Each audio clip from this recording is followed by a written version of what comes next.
Saat baru setengah jalan, Teh sudah merasa kelelahan. Dengan napas yang terengah-engah, Teh bilang, "Ya, berhenti dulu.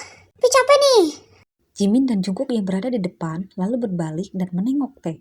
Dengan terkejut, Jungkook lalu bilang, "Ya, baru juga kita jalan. Masa udah mau istirahat aja?"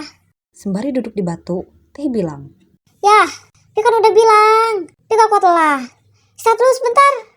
Teh lalu mengambil air minum di tasnya dan meneguk sedikit demi sedikit airnya. Jimin yang merasa iba lalu menyuruh Jungkook untuk ikut istirahat sebentar bersama Teh. "Ayo Kok, kita istirahat dulu Bang Simpi." Mereka lalu menghampiri Teh dan duduk bersamanya. Sembari istirahat, Jimin lalu melihat-lihat peta untuk memastikan bahwa jalan pintas yang mereka ambil sudah benar. Merasa yakin, Jimin lalu melipat kembali petanya. Jungkook yang masih ragu dengan jalan yang mereka tuju, lalu meminta Jimin untuk memberikan petanya guna memastikan bahwa jalan buntu tersebut tidak sebahaya yang petugas bilang. Jungkook bilang, "Coba pinjam petanya, Cim. Kuki pengen lihat." Jimin pun lalu memberikan petanya. Pada saat Jungkook melihat petanya, dia melihat ada tanda berwarna merah di titik tengah jalan pintas yang mereka ambil. Merasa penasaran, Jungkook lalu menunjukkan pada Tae dan Jimin sembari menanyakan tentang apa arti dari titik merah tersebut. "Kalian lihat deh.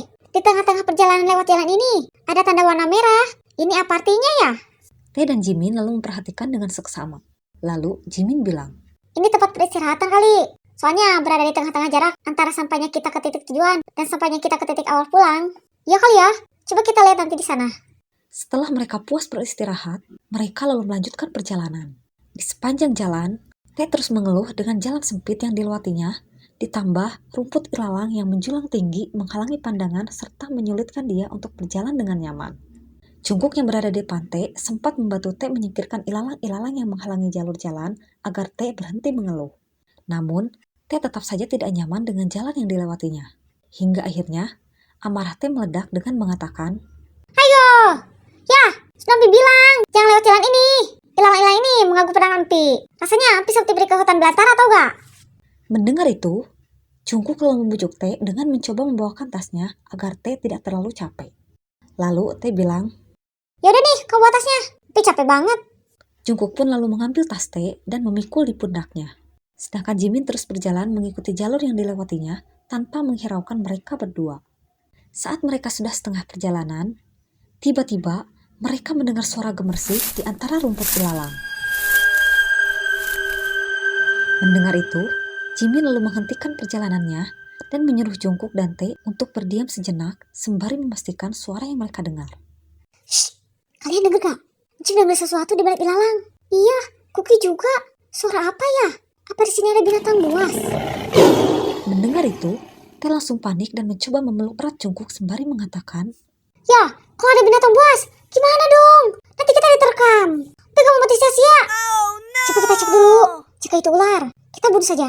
Cik punya kok cairan pembunuh ular." Sembari berjalan perlahan, mereka bertiga melanjutkan perjalanannya dengan memperhatikan sekitar. Hingga suara gemersik tersebut semakin terdengar jelas, Tae mulai panik dan terus memeluk erat Jungkook sembari mengatakan, "Ya, suaranya makin jelas." Jimin yang terfokus pada suara tersebut dengan berani menghampiri asal suara tersebut. "Ayo kita cek." Dengan perlahan, Jimin menyingkap rumput ilalang yang menjuntai tinggi dibantu dengan Jungkook.